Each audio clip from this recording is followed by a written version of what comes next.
Hi friends, நம்ம YouTube சேனலில் நிறைய கமெண்ட் வந்திருக்கு. நம்ம அதிகபட்சம் ஒரு 90% கமெண்ட்டுக்கு வந்து நம்ம ரிப்ளை பண்ணியிருக்கோம். இன்னும் ஒரு 10% இருக்காங்க. அது என்ன கமெண்ட்டை ஏன் ரிப்ளை பண்ணல அப்படின்னு பார்த்தீங்கன்னா, தேவையில்லாத கொஸ்டினாக வந்திருக்கும். அதுக்கு தான் நம்ம வந்து ரிப்ளை கொடுத்துருக்க மாட்டோம். அப்புறம் பார்த்தீங்கன்னா, நம்ம புதுசாக ஒரு வீடியோ போடுறோம்னு வச்சுக்கோங்களேன், அதுக்கு கமெண்ட் பண்ணிங்கன்னா அது எனக்கு வந்து சிக்னல் காமிக்கும், மெசேஜ் சிக்னல் வந்து காமிக்கும். நான் உடனே ரிப்ளை கொடுத்துருவேன். இதுவே நம்ம போன டைம் போட்ட வீடியோவில் கமெண்ட் பண்ணியிருந்து அதுக்கு ரிப்ளை பண்ணியிருந்தேன்னு வச்சுக்கோங்க, திரும்பி நீங்கள் அந்த கமெண்ட்டுக்கு வந்து ஏதாச்சும் ஒரு கொஸ்டின் கேட்க போகிறீங்கன்னா அந்த சிக்னல் வந்து எனக்கு காமிக்காது. நான் உள்ளார அந்த வீடியோக்குள்ளார போய் பார்க்கும்போது தான் எனக்கு வந்து மெசேஜ் வந்திருக்கு அப்படிங்கிறது தெரியும். அது மாதிரி ஏதாச்சும் 1-2 மிஸ் ஆகியிருந்தால் தான் நான் வந்து ரிப்ளை பண்ணாமல் இருந்திருப்பேன். அதையும் ஒரு 10 நாளைக்கு ஒரு டைம் போயிட்டு உள்ளார போயிட்டு எல்லாத்தையும் பார்த்து செக் பண்ணிவிட்டு நான் லேட்டாகவும் ரிப்ளை பண்ணியிருக்கிறேன் நிறைய கமெண்ட்டுக்கு. இப்போ அதெல்லாம் ஒன்றும் பிரச்சனை இல்லைங்க. ஒரே கொஸ்டின், நிறைய பேர் வந்து ஒரே கொஸ்டின் கேட்குறாங்க. இந்த கொஸ்டினுக்கு எனக்கே பதில் தெரியல. யாராச்சும் தெரிஞ்சால் கண்டிப்பாக வந்து கமெண்டில் கமெண்ட் பண்ணுங்கப்பா. என்ன கொஸ்டின் பார்த்தீங்கன்னா, அக்கா உங்ககிட்ட ஆடு வாங்கணும், 3 குட்டி போடுற ஆடா 4 குட்டி போடுற ஆடா தரீங்களா? இதுதான் கேள்வி. நிறையா பேரோட கேள்வி வந்து இப்படி தான் இருக்குது. அது எனக்கே புரியல. அது என்ன 3 குட்டி ஆடு 4 குட்டி ஆடு? நம்ம பண்ணையில் நிறைய ஆடு வந்து 3 குட்டி ஆடு 3 குட்டி போட்டிருக்கு, நிறைய போட்டிருக்கு. அது அடுத்த நடையும் 3 குட்டி போடுமான்னு கேட்டால் அது தெரியாது, எனக்கு தெரியாது. அது 3ம் போடலாம், 4ம் போடலாம், 1ம் போடலாம். அது கடவுளோட படைப்பு. அதை வந்து என்னால் கெஸ் பண்ண முடியலையா, இல்லை கெஸ் பண்ண முடியாதா, இல்லை அப்படி இருக்குதா என்னன்னு எனக்கு தெரியல. அதுமாரி ஆடுங்க வந்து இருக்குதா என்னன்னு தெரியல. 3 குட்டி தொடர்ச்சியாக போகிற ஆடுங்க இருக்குதா என்னன்னு தெரியல. இது கொஞ்ச நாளைக்கு முன்னாடி ஒரு பையன் வந்து ஒரு கமெண்டில் சொல்லியிருந்தாங்க, எங்கள் வீட்டில் உள்ள ஆடு வந்து தொடர்ச்சியாக 3 குட்டி போட்டுருக்குங்க அப்படின்னு சொன்னாங்க. ஆனால் நம்ம பண்ணையில் அப்படியெல்லாம் கிடையாது. நம்ம பண்ணையில் 5 குட்டி வரைக்கும் ஆடுங்க போட்டிருக்கு. ஒரு ஆடு வந்து 5 குட்டி வரைக்கும் போட்டிருக்கு. 5 குட்டியும் நல்லாவே இருந்துச்சு. அதில் வந்து நம்ம சேல்ஸும் பண்ணிட்டோம். அந்த 5 ஆட்டையுமே சேல்ஸும் பண்ணிட்டோம். கெடா குட்டி பொட்டை குட்டி 2த்தையுமே, ஆடு தாயாடு எல்லாத்தையுமே சேல்ஸ் பண்ணியாச்சு. நம்ம தாலாட்டும் வந்து 4 குட்டியும் போட்டிருக்கான். அதுக்கு முன்னாடி 3 குட்டி போட்டிருக்கான். அதெல்லாம் வந்து போட்டிருக்கான். இப்போ வந்து ஒரு குட்டி தான் போட்டிருக்கான். இதுலேயும் பாருங்கள், நான் 5 குட்டி வரைக்கும் நம்ம பண்ணையில் வந்து ஒரு ஆடு குட்டி போட்டிருக்கோன்னு சொல்லியிருந்தோம் இல்லையா? அதில் ஒரு பையன் கமெண்டில், அக்கா 5 குட்டி போடுறதுக்கு என்ன செய்யணும் அப்படின்னு கேள்வி. ஐயோ, பெரிய தலைவலியாக இருக்குதுங்க. அவங்க என்ன அதிகமாக தீவனம் வச்சாக்கா 5 குட்டி போட்டோன்னு நினைக்கிறாங்களா, என்ன ஏதுன்னு தெரியல. இதெல்லாம் வந்து இயற்கை கடவுளோட படைப்புப்பா. இதை வந்து யாராலையும் மாற்ற முடியுமா, இல்லை அப்படிலாம் ஒரு இது இருக்குதா என்னன்ட்டு எனக்கு தெரியல. என்னை ரொம்ப டார்ச்சர் பண்ணுற கொஷின் இது தான்ப்பா. அதாவது 5 குட்டி போடுறதுக்கு என்ன பண்ணணும்? 3 குட்டி போடுற ஆடு கொடுங்க, 4 குட்டி போடுற ஆடு கொடுங்க. எல்லாருக்கும் இந்த வீடியோவில் எனக்கு தெரிஞ்சதை சொல்கிறேன். நம்ம பண்ணையில் வந்து 3 குட்டி போட்ட ஆடுங்க நிறைய பேர் இருக்கானுங்க. அது அடுத்த நடையும் 3 குட்டி போடுமான்னு கேட்டால் அது எனக்கு தெரியாது. 3ம் போடலாம், 4ம் போடலாம், 1ம் போடலாம். அது வந்து எனக்கு கணிக்க தெரியாது. வயிற்றுக்குள்ளே இருக்கிற குட்டியை வந்து எனக்கு கணிக்க தெரியாது. யாருக்காச்சும் தெரியுமா என்னன்னு தெரியல.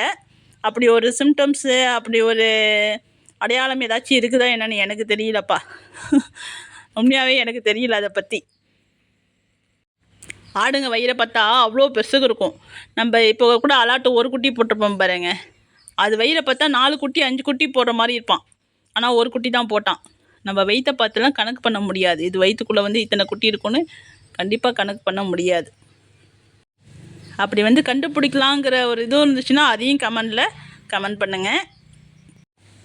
இதுலேருந்து இந்த கமெண்ட்லேருந்து என்ன தெரியுதுன்னா, ஆடு வாங்கி அதாவது ஸ்டெப் பை ஸ்டெப்பாக வளரணும்னு யாரும் நினைக்கல. ஆடு வாங்கணும், நான் டக்குன்னு வந்து பெரிய ஆள் ஆகிடணும், ஆட்டை வந்து பெருக்கணும், டக்குன்னு பெரிய ஆள் ஆகணும், அப்படி தான் எல்லாம் நினைக்கிறாங்க.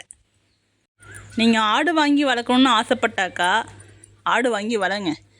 நீங்கள் அதுங்களுக்கு என்ன கஷ்டப்படுறீங்களோ அந்த கஷ்டத்துக்கான பலன் வந்து உங்களுக்கு வரும் கண்டிப்பாக. நான் வாங்கினோடனே பெரிய ஆள் ஆகிடணும், 4 குட்டி போடணும், 3 குட்டி போடணும், 6 குட்டி போடணும் அப்படின்னு ஆசைப்படாதீங்க.